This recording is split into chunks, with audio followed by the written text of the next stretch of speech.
희망의 복음 10번째 시간입니다. 내가 나를 믿을 수 없다라는 제목으로 하나님 말씀 증거하겠습니다. 오늘 본문은 하나님과 우리의 관계를 비유적으로 보여주는 본문입니다. 하나님은 토기장이시다.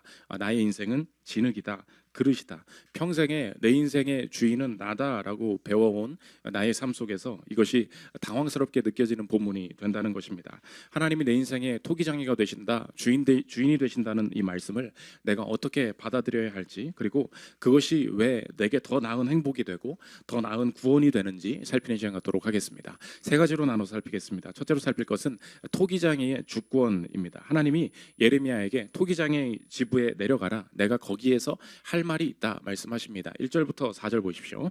여호와께로부터 예레미야에게 임한 말씀에 이르시되 너는 일어나 토기장이의 집으로 내려가라, 내가 거기에서 내 말을 내게 들려주리라 하시기로, 내가 토기장이의 집으로 내려가서 본즉 그가 농로로 일을 하는데 진흙으로 만든 그릇이 토기장이의 손에서 터지매 그가 그것으로 자기 의견에 좋은 대로 다른 그릇을 만들더라.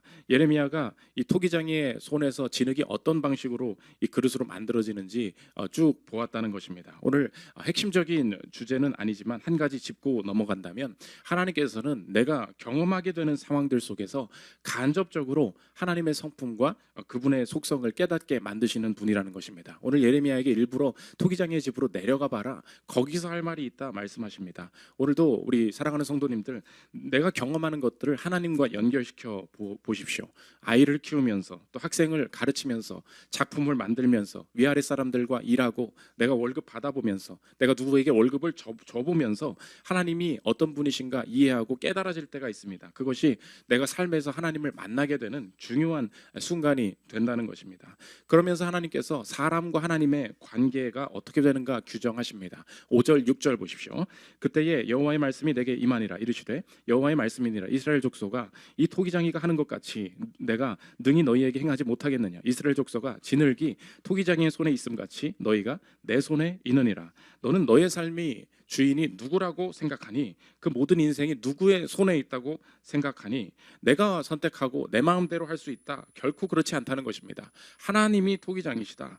나는 진흙이고 너를 빚어가는 것은 하나님이지 내 자신이 내 스스로의 인생을 개척해 나가고 빚어나가는 것이 절대 아니다 말씀하고 계시다는 것입니다. 이 시대에 저와 여러분이 살고 있는 이 시대 문화의 목소리가 내 인생을 어떻게 정의하게 만듭니까? 그 방식과는 너무나 다르다는 것을 오늘 보여줍니다. 내 인생 누구의 것입니까? 내 것입니다. 내 인생 누가 결정합니까? 내가 선택하고 결정합니다. 그래서 나의 주체성이 강조합니다. 근데 갑자기 이 본문이 너무 불쾌합니다. 내 삶의 주인이 따로 있다는 거예요. 나는 주인이 아니라 그 주인의 의도대로 빚어져가는 그릇밖에 되지 않는다. 토기장이가 날 마음대로 주무른다. 이 말 들으면 어떻습니까? 나의 주도적인 인생을 침범하는 것처럼 느껴집니다. 그래서 훨씬 더 요즘 많은 사람들은 성경의 이 인생의 정의를 받아들이기 어려워한다는 것입니다. 그 문화의 목소리에 나도 젖어서 하나님께서 나를 침범하신다는 생각이 부정적으로 느껴져요. 왜 그것을 나쁘다고 생각할까? 이거 문화의 목소리에 내가 속았다는 것입니다. 이 시대의 문화를 분석하는 여러 가지 이 기독교인이 아닌 사람들도 내 인생의 주체성을 강조하는 이 문화에 한계가 있다. 여러 가지 이유가 있지만 두 가지 정도 우리가 이유를 찾아볼 수 있습니다. 첫 번째로 아주 쉬운데 그게 뭐냐? 오늘 제목과 같습니다. 나는 나를 믿을 수 없다는 거예요. 그게 인생의 가장 큰 함정이라는 것입니다. 여러분, 나를 믿을 수 있습니까? 내가 결정한 판단이 다 옳았습니까? 나는 나의 유익을 위해서 일한다고 생각을 하지만 인생을 살아올 때 내가 일주일간 내린 결정을, 그리고 내가 어디를 가고 어떤 거를 사고 또 무언가 이런 결정들을 한번 생각해 보십시오. 내가 하고 싶은 거 있습니다. 근데 내가 늘 자기 파괴적인 행동을 하는 존재임을 깨닫게 됩니다. 그 먹지 말아야 되거든요. 그 밤에 또 먹잖아요. 내가 결정은 누가 먹으라고 안 했거든요. 나는 나를 위해서 삽니다. 내 스스로를 내가 망가뜨리고 있다는 거 내가 가장 잘 안다는 것입니다. 이제 와서 청년들이 말하더라고요. 우리 아빠가 나한테 공부를 좀 시켜줬다면, 난 내 마음대로 살았다는 거예요. 그래서 아빠가 너무 좋았다는 거예요. 근데 이제 와서 깨닫게 된다는 거예요. 아빠가 나한테 한마디 해주지, 공부하라고 말해주지. 우리 느껴질 때 있지 않습니까? 아빠 왜 더 세게 말리지 않았어요? 왜 그거 그냥 막 목숨을 걸고 말리지 않았습니까? 네가 한다고 했잖아.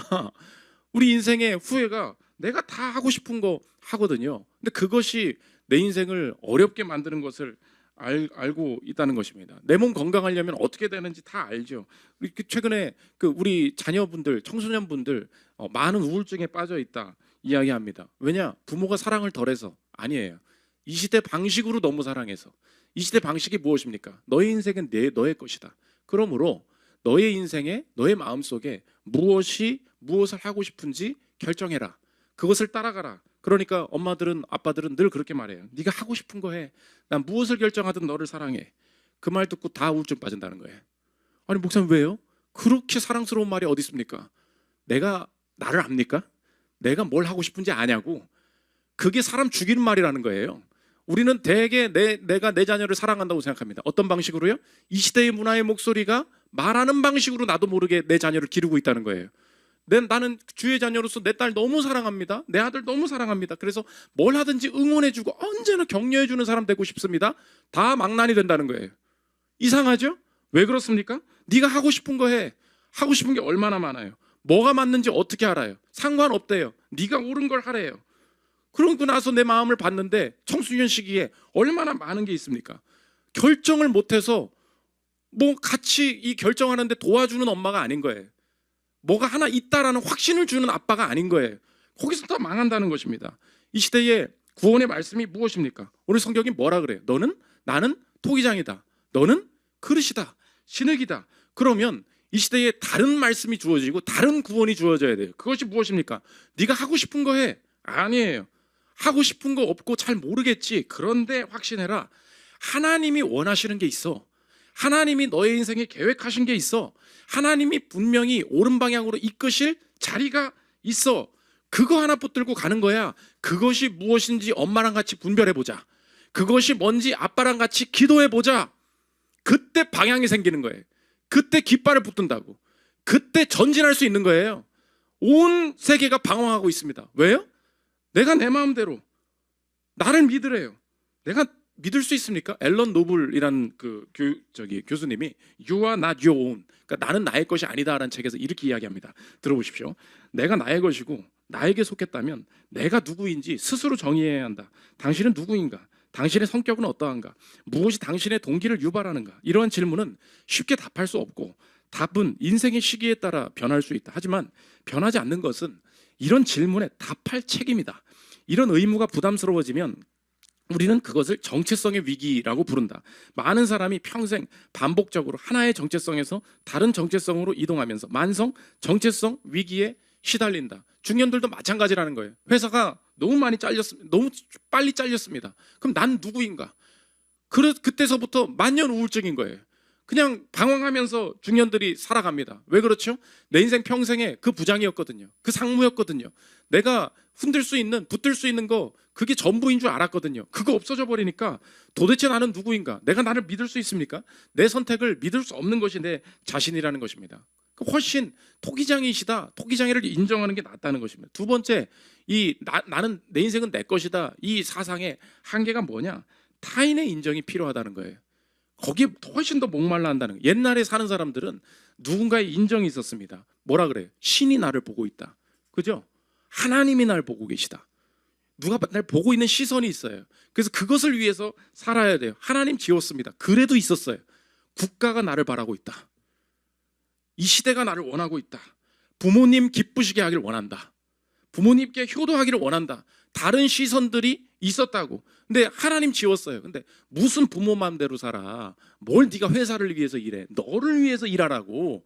부모가 네 인생 책임져 주는 거 아니야. 이제 하나님도 지우고 국가도 지우고 선생도 지우고 부모도 다 지웠어요. 모든 가치 인정의 체계들을 다 지웠습니다. 그 다음 남은 것은 무엇입니까? 셀프죠.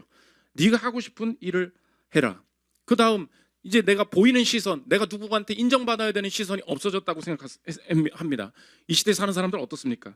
이 시대에 사는 사람만큼 다른 사람의 인정을 필요로 하는 존재가 없다는 거예요. 내가 마음대로 살면 된다고 생각하거든요. 근데 내가 마음대로 잘 살고 있는지, 잘 살고 있다는 것을 증명해 줘야 되는 것은 다른 외부로부터 온다는 것을 벗어나지를 못하는 거예요.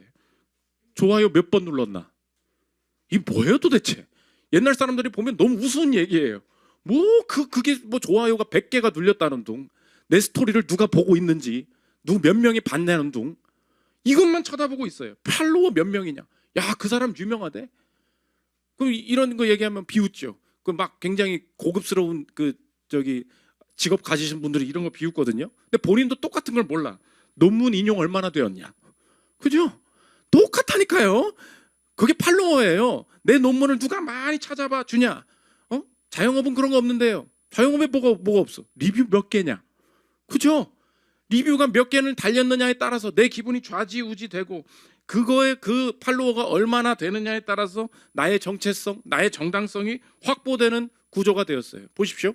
이걸 어려운 말로 뭐야 그러냐? 표현적 개인주의 그래요. 이 시대를 뭐라 그러냐? Expressive individualism. 표현적 개인주의. 개인주의라는 거예요. 다 개인이 산대. 근데 이 시대만큼 스스로를 어떻게든 어필하고 표현해서 다른 사람이 나에게 잘 살고 있다라는 것을 인정받고 싶은 시대가 없다. 보십시오. 타인의 인정 나 필요 없어. 내 마음대로 살래 라고 말할수록 주변의 인정이 훨씬 더 필요하다는 것입니다. 어떤 중년의 남성이 교회에 갔대요. 그랬더니 다른 사람들은 필요 없습니다. 하나님께서만 나를 판단하십니다. 그 말씀을 이제 들은 거예요. 하나님이 날 보고 계시구나 했는데, 그 하나님이 나를 보고 계시다고 나는 생각한다 라는 것마저 다른 사람 인정을 받고 싶다는 거예요. 들어보십시오.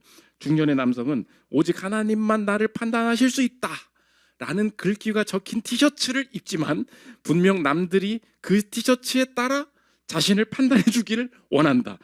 우리는 각자 독립적으로 자신의 정체성을 정의하면서도 여기에 그 정체성을 인정받는 데서는 남들에게 의존한다. 10대들이 얘기하죠. 난 내 맘대로 살 거야, 엄마. 건드리지 마. 그러면서 맨날 입고 있는 패딩은 다 똑같죠. 왜 그래요? 아니, 왜 내 마음대로 한다면서 왜 똑같이 하냐고. 왜요? 내가 마음대로 하는 것 같지만 그 마음대로의 방식을 인정해 줄 수 있는 집단은 따로 있는 거예요. 어떻게 방황을 하고 내 마음대로 살겠다라고 하면서 갑자기 성경 있는 청소년 봤습니까? 그런 사람 없어요. 하는 짓을 보면 꼭 똑같아. 왜 똑같냐고. 왜요? 내가 내 마음대로 이렇게 하고 있다라는 것을 똑같이 하는 사람으로부터 넌 잘 살고 있다, 너의 길이 옳다 인정받지 못하면 살 수가 없다. 성경이 그걸 보여주고 있다는 것입니다. 결국 내가 날 믿을 수 없어요. 내 마음대로 살지만 더 다른 사람들의 인정이 필요해요. 근데 하나님이 이 모든 굴레들을 벗어나는 구원을 뭐라고 하시냐?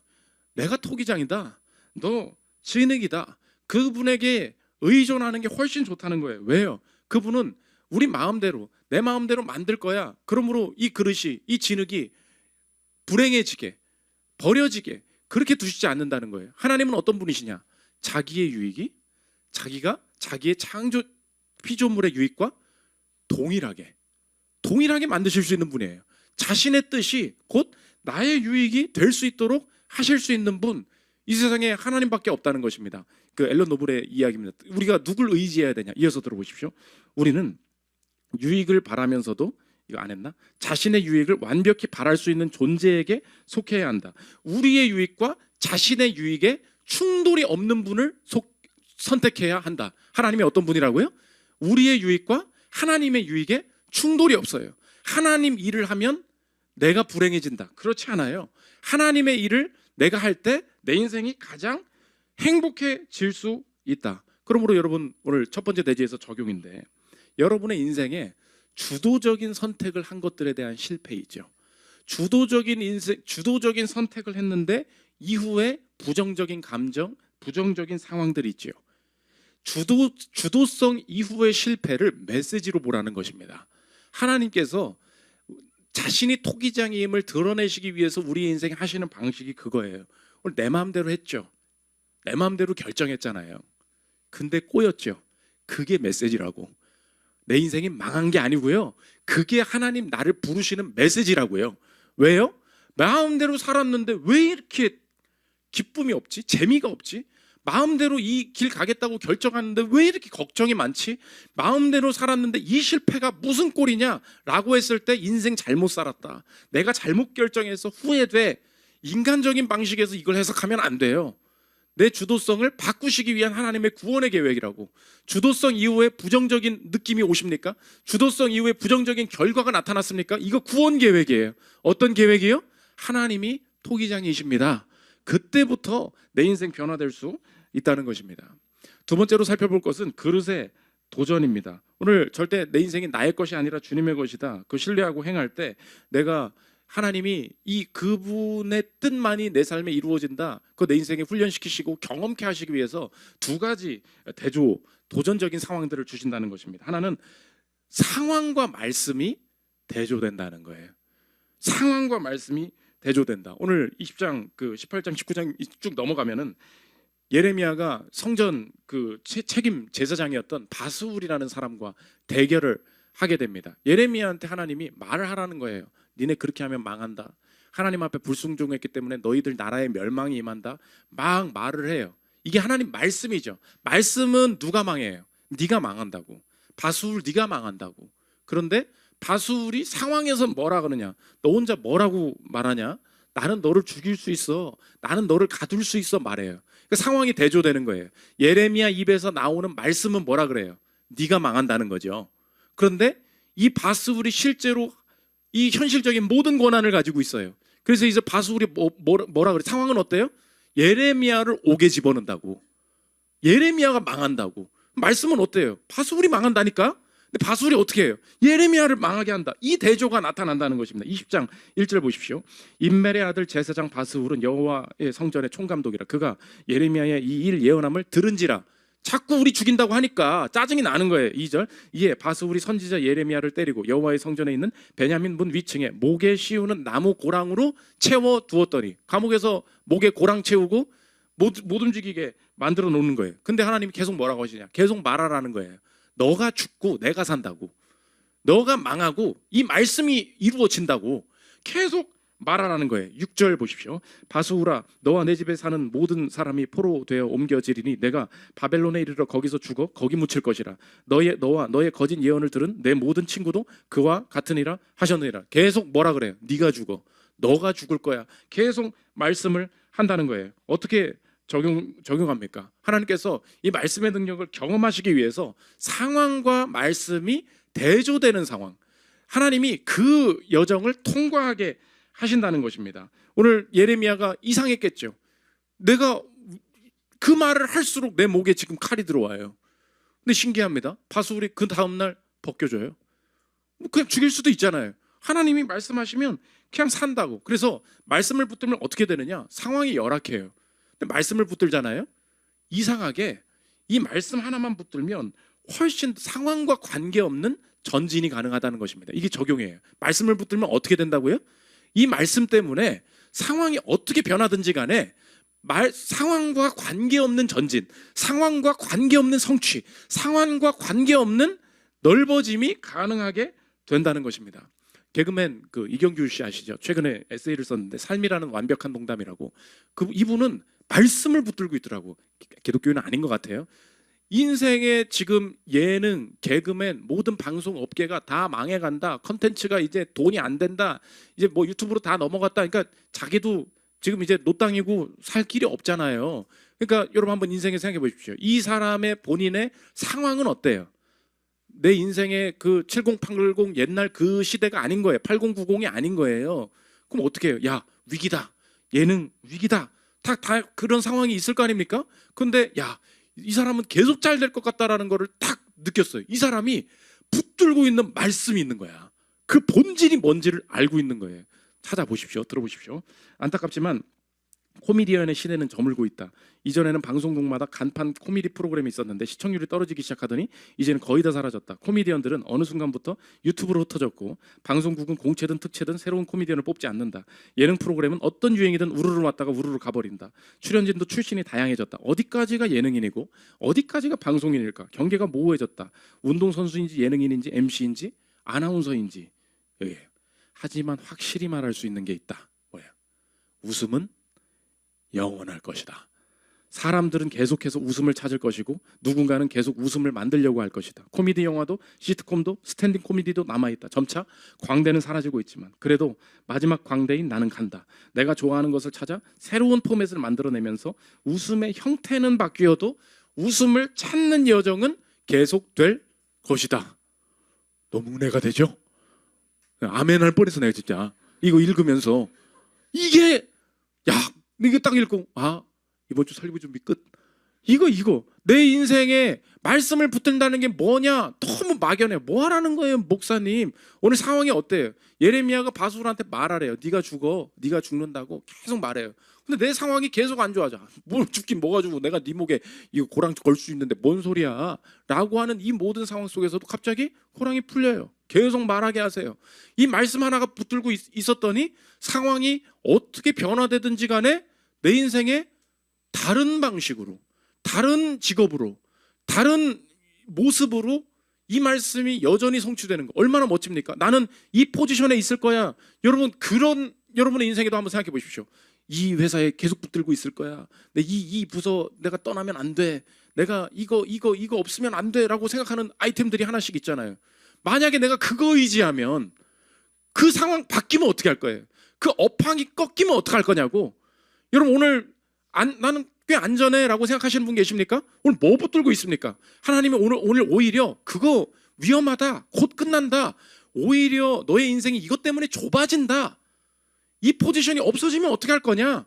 하나님께서 우리에게 훨씬 더 담대한 자유를 주시는 게 있어요. 오늘 붙들고 계신 말씀이 있습니까? 예를 들어서 하나님이 항상 기뻐하래요. 쉬지 말고 기도하래요. 범사에 감사하래요. 하나님이 감사할 수 있는, 이 상황은 감사할 수 있는 방식으로 결정했어요. 이 상황에 하나님의 뜻을 행할 수 있는 방식으로, 이웃을 사랑할 수 있는 방식으로 결정했어요. 내게 주신 이 회사나 가정을 대하는 내가 붙드는 말씀들이 있다고, 그 말씀이 실행될 수 있는 방향으로, 그 말씀이 유지될 수 있는 방향으로 삶의 포지셔닝을, 기둥을 딱딱 잡아두잖아요. 내 회사 안에서 매출에 이건 계속 출렁거려요. 계속 나는 내가 붙들고 있는 게 없는 것 같아요. 근데 유일하게 그 말씀 붙들면 훨씬 더 새로운 포맷으로, 다양한 포지션 속에서 말씀의 성취를 경험할 수 있다는 것입니다. 오늘도 상황과 관계없이 말씀 붙들면 저 여러분의 인생의 열매가 훨씬 더 풍성해질 줄 믿습니다. 그게 말씀이 주는 담대함과 이 배포가 된다는 것입니다. 두 번째, 상황과 말씀이 대조된다 그랬죠. 마음과 말씀도 대조된다는 거예요. 심지어 내 마음과도 대조가 된다. 예레미야가 너무 짜증이 나고 너무 억울하니까 마음이 절대 나는 다시는 말 안 한다, 다시는 이 선지자로서의 사명을 감당 안 한다 라고 말하는데 마음에 확 파이어, 불이 붙는다는 거예요. 그래서 너무 싫은데 말을 할 수밖에 없게 하시는 이 말씀의 압박감이 있다는 거예요. 20장 9절 보십시오. 내가 다시는 여호와를 선포하지 아니하며 그의 이름으로 말하지 아니하리라 하면 나의 마음이 불붙는 것 같아서 골수에 사무치니 답답하여 견딜 수 없나이다. 그러하오나 여호와는 두려운 용사 같으시며 나와 함께 하심으로 나를 박해하는 자들이 넘어지고 이기지 못할 것이오며 그들은 지혜롭게 행하지 못함으로 큰 치욕을 당하오리니 그 치욕은 길이 잊지 못할 것이니이다. 절대 안 해야지라고 하는데 그때 마음에 어떻게 된대요? 마음에 다른 게 일어난대요. 이 말을 하지 않으면 골수에 사무쳐서 이 말씀을 전해야만 한다는 사명감이 다시 있다는 것입니다. 힘들어요. 근데 이 길을 가야만 해. 내가 정말 하기 싫어요. 근데 이게 맞는 것 같아. 이 마음의 충돌, 마음의 전쟁이 일어나게 된다는 것입니다. 그러므로 여러분의 인생의 적용인데, 내 마음에 함부로 권위를 부여하지 마십시오.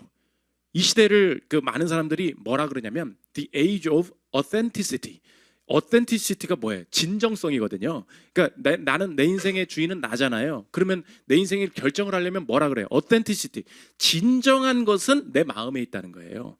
그러니까 follow your heart. 내가 내 인생에 진짜 뭘 원하는지, 마음속에 어떤 감정이 일어나는지를 잘 분석을 해보면 네가 하고 싶은 게 찾아질 거다. 그러다 보니까 권위가 쑥 올라간 게 뭐예요? 내 마음이죠. 내 마음에 무엇이 일어나게 되느냐. 그래서 내가 하기 싫어.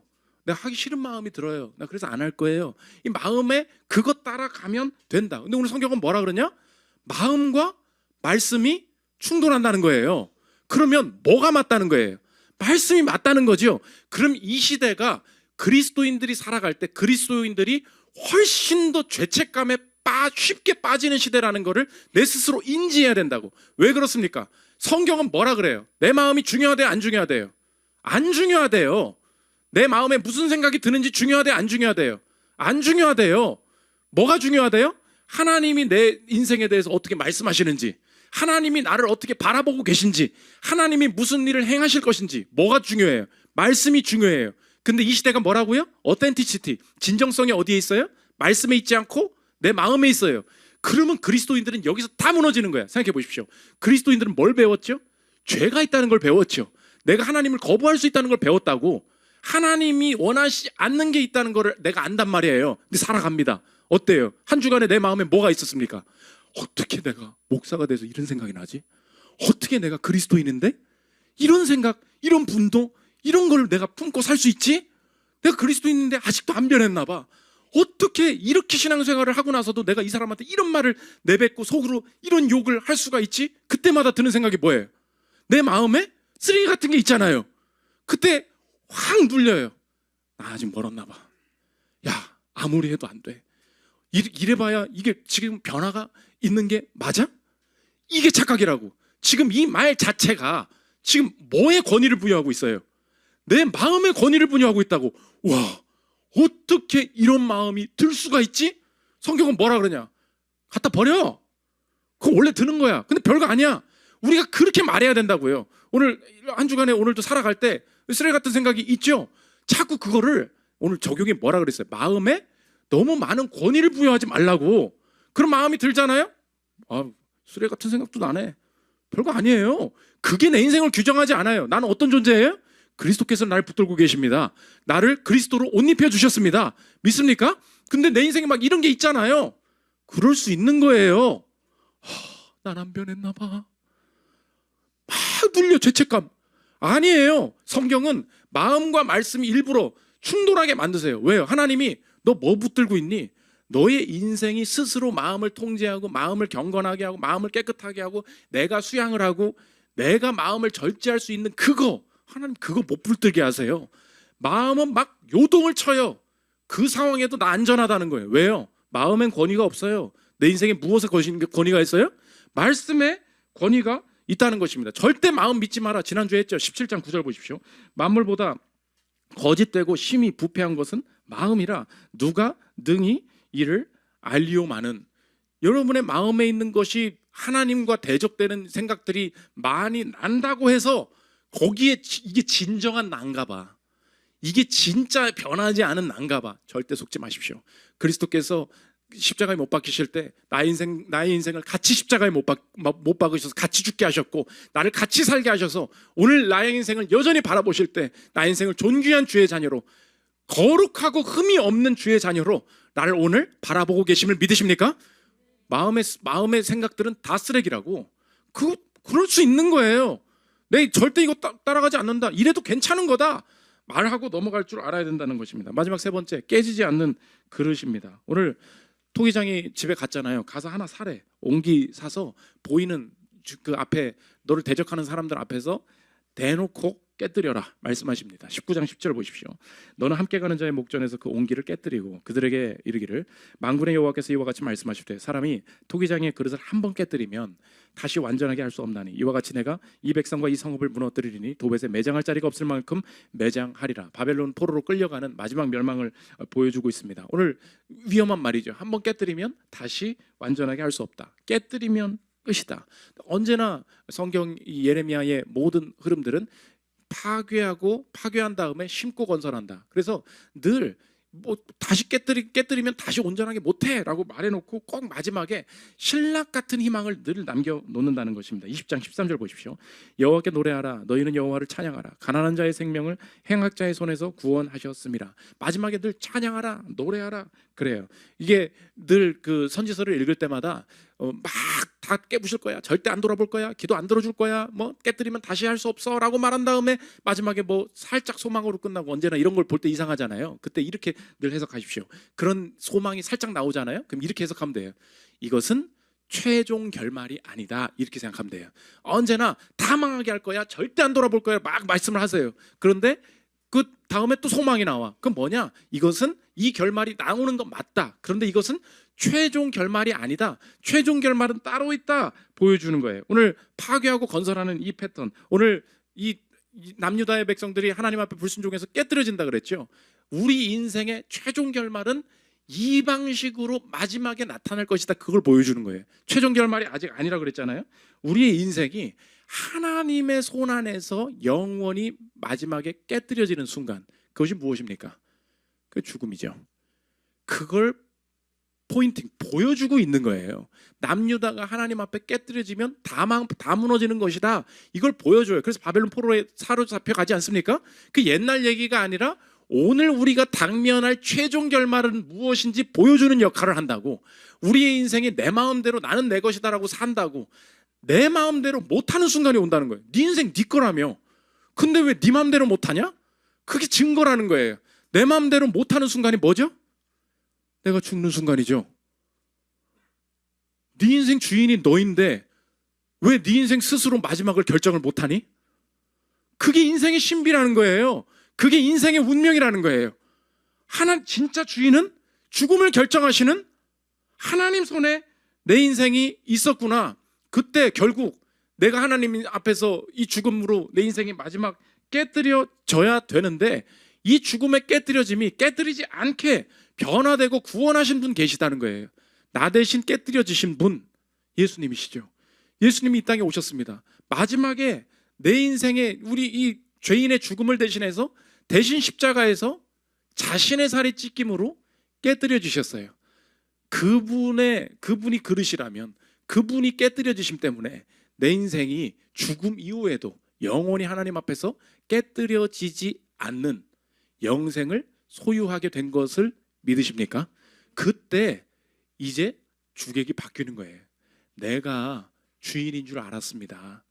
내가 내 마음대로 할 수 있는 줄 알았습니다. 그런데 내 인생을 유지하시고 내 인생에 생명 주시는 분은 그릇인 내가 아니라 이 안에 담긴 다른 분이십니다. 오늘 그릇의 모티브를 활용해서 성경이 이렇게 정리합니다. 고린도후서 4장 17절 보십시오.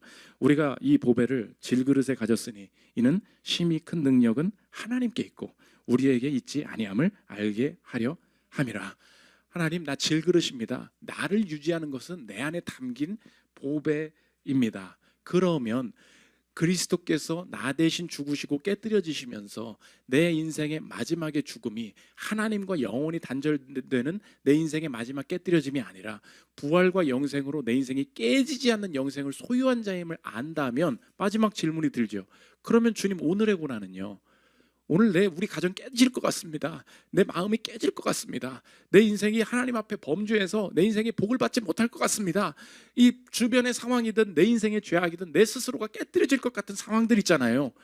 주님이 나를 죽음에서도 붙드셨다면 오늘 내가 무슨 소망을 가지고 견딜 이 부정적인 건 어떻게 해석해야 되겠습니까? 이제 내 인생에 당면하는 모든 부정적인 그 일들과 실패들도 하나님께서 다르게 사용하신다는 거예요. 어떻게 해요? 이 질그릇이 훨씬 더 이 부정적인 것을 통해서 강해질 수 있다. 고린도후서 4장 8절부터 제가 읽고 마치겠습니다. 들어보십시오. 우리가 사방으로 우겨쌈을 당하여도 쌓이지 아니하며 답답한 일을 당하여도 낙심하지 아니하며 박해를 받아도 버림받지 아니하며 거꾸로 뜨림을 당하여도 망하지 아니하고 우리가 항상 예수의 죽음을 몸에 짊어짐은 예수의 생명이 또한 우리 몸에 나타나게 하려 함이라. 우리 살아있는 자가 항상 예수를 위하여 죽음에 넘겨짐은 예수의 생명이 또한 우리 죽을 육체에 나타나게 하려 함이라. 이제 내가 당면하는 것은 뭐래요? 내가 생명 얻은 것처럼 예수님이 예수님의 몸에 육체의 죽음을 경험하심으로 내 인생에 생명이 나타난 것처럼 이제 예수 안에서 다시 당면하는 내 인생의 부정적인 것, 깨뜨려지는 이 모든 것은 내 인생에 유익한 것을 깨뜨려지는 것이 아니라 이 부정적인 모든 상황을 통하여서 내 삶을 통하여서도 예수의 그 생명이 나타나게 될 줄 믿습니다. 오늘 그것을 기대할 수 있는 내 인생의 고난으로 다시 볼 수 있다는 것입니다. 오늘 나를 믿을 수 있다는 말에 속지 마십시오. 이 시대 문화의 목소리에 내가 결정하는 것이 전부다라는 말에 속지 마십시오. 토기장이에게 의탁하는 인생을 통하여서 그분을 위해서만 살고 그것이 결국 내 유익이 됨을 깨닫고 이 말씀 가운데 흔들리지 않는 인생을 걸어가는 저 여러분들 되시기를 기도합니다. 우리 찬양하고 기도하는 시간 갖도록 하겠습니다.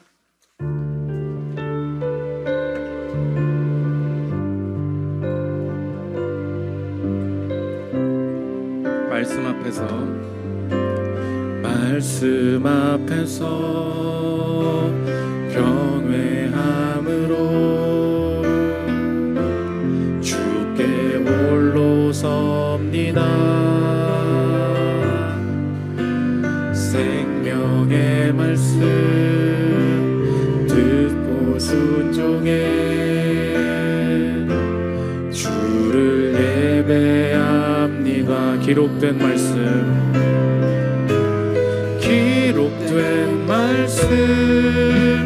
힘이 있어서 진리로 우리 거룩해 하며 거룩한 말씀 세세 영원히 복음이 되어 말씀하시네. 하나님 말씀에 거는 자 그 말씀에 생명을 거는 자 한 사람 찾으시는 주님의 약속을 믿어 하나님 말씀에 운명을 거는 자 순종하며 주 따라가는 자 영원한 하나님 나라 이뤄간 주의 교회여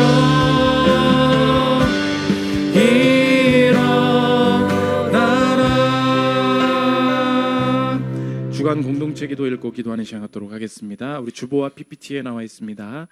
설교 요약입니다. 한 주간의 기도 제목으로 삼았으면 좋겠습니다. 함께 읽겠습니다. 시작. 나는 나의 것이 아닙니다. 나는 주님의 것임을 고백합니다. 도기장이신 하나님께서 그 뜻대로 나를 빚어주소서. 스스로 내 자신을 믿을 수 없는 나를 불쌍히 여겨주시고 타인에게 인정받고자 발버둥치는 내 삶을 고쳐주소서. 말씀이 상황을 이김을 믿습니다. 말씀과 상황이 대조되는 곳에서 그 말씀만이 성취됨을 스스로 경험하게 하소서. 상황에 종속되지 않고 말씀만을 붙들므로 상황이 변해도 여전히 전진하게 하시며 더 많은 성취를 경험할 수 있도록 인도하소서. 말씀이 마음을 이김을 믿습니다. 내 마음에 너무 많은 권위를 부여하지 않게 하소서. 내 마음에 드는 생각은 진정한 내가 결코 아닙니다. 마음이 아닌 말씀을 따라 내 삶을 정의하게 하소서. 십자가에 깨뜨려지신 예수님 안에서 질그릇과 같은 내 인생 주님만 드러내게 하소서. 기도 제목 놓고 기도하는 시간 갖도록 하겠습니다. 기도하겠습니다. 하나님 아버지, 나의 인생 나의 것이 아님을 고백하게 하여 주시옵소서. 죽음으로 깨뜨려질 수밖에 없는 내 인생 예수님께서 찢기시면서 나를 건져주셨으니 하나님 능력의 힘이 큰 것이 하나님께 있고 우리가 이 보배를 질그릇에 가진 자임을 알고 이제 오늘 나의 인생이 말씀만이 이루어지는 것을 경험하는 하나님 아버지 위대한 도전과 영적인 전쟁 가운데 승리할 수 있도록 주님 도와주시옵소서. 오늘도 내 마음을 스스로 믿는 행위들을 중단하게 하여 주시고 오늘도 하나님 내가 선택해서 벌어진 모든 부정적인 상황들 결코 망한 것이 아니라 하나님 토기장이에게 내어드리는 순간이 될 것을 믿습니다. 하나님 아버지 나의 인생이 오직 말씀 가운데 모든 상황이 하나님 아버지 나의 인생에 말씀만이 이루어지게 됨을 깨닫게 하여 주시옵고 도와주시옵소서. 이 상황 가운데 상황이 어떻게 변하더라도 붙들 수 있는 마음 말씀을 허락하여 주시옵소서. 오늘도 이 가정의 상황이 어떻게 변하든지 간에 이 사회와 또 회사의 상황이 어떻게 변하든지 간에 붙들 수 있는 생명의 말씀을 내게 허락하여 주시고 주여 말씀만이 상황을 이기고 성취한다는 것을 경험하는 하나님 아버지 기쁨의 인생 될 수 있도록 주님 도와주시옵소서. 하나님 내 마음은 거짓된 것입니다. 마음이 진정한 것이라는 말에 속지 않게 하여 주시옵소서. 하나님 쓸데없는 생각과 거짓된 마음과 죄악된 마음들이 있을 때에도 진짜 이것은 내가 아니요 하나님께서 내 인생을 바라보실 때 하나님 아버지 정결한 자로 주의 자녀로 나를 바라보고 계시다는 사실에 그 말씀에 내 인생 걸게 하여 주시고 하나님 아버지 내 마음의 요동침에 하나님 아버지 결코 흔들리지 않도록 주여 나의 인생에 하나님 은혜와 권능으로 함께하여 주시옵소서. 하나님 말씀에 하나님 말씀에 겨우 떠는 자, 그 말씀에 생명을 거는 자, 한 사람 찾으시는 주님의 약속을 믿어 하나님 말씀에 명을 거는 자, 순종하며 주 따라가는 자, 영원한 하나님 나라 이뤄간 주의 교회여 일어나라. 제가 기도하겠습니다. 하나님 아버지, 나는 나를 믿을 수 없습니다. 타인의 인정에 둘러싸여 인정받기를 갈구하며 또 종속되어가는 내 인생 불쌍히 여겨주시고, 내가 스스로 선택한 것에 대해서 부정적인 상황들을 경험할 때 이것이 결코 망한 것이 아니라 토기장이신 주님이 나를 부르시는 상황으로 받게 하여 주옵소서. 내가 그분 앞에 다시 빚어짐으로 구원 얻기를 원합니다. 하나님, 정결하고 단단한 그릇 되기를 원하는데 이 모든 상황들을 이기고 말씀만이 성취됨을 경험케 하여 주옵소서. 상황이 어떻게 변하든지 간에 언제나 전진하고 열매 맺을 수 있는 더 넓고 더 풍요로운 성취를 경험하기를 원합니다. 주님, 붙들 수 있는 말씀 읽고 또 듣고 허락해 주셔서 그 말씀과 말씀의 성취를 삶의 곳곳에서 경험케 하여 주옵소서. 마음이 진정한 것이다라고 이야기하는 시대 가운데 그리스도인들이 속고 살고 있습니다. 마음에 어떤 악한 생각들이 나더라도 예수 그리스도께서 나를 그렇게 바라보고 계시지 않습니다. 하나님, 나는 아직 변화되지 않았나 봐, 나는 주의 사람이 아닌가 봐, 속지 않게 하여 주옵소서. 그리스도로 옷 입은 자이다 말씀하신 그 말씀에 내 인생 걸어 승리토록 인도하여 주옵소서. 예수 그리스도의 이름으로 기도합니다. 아멘.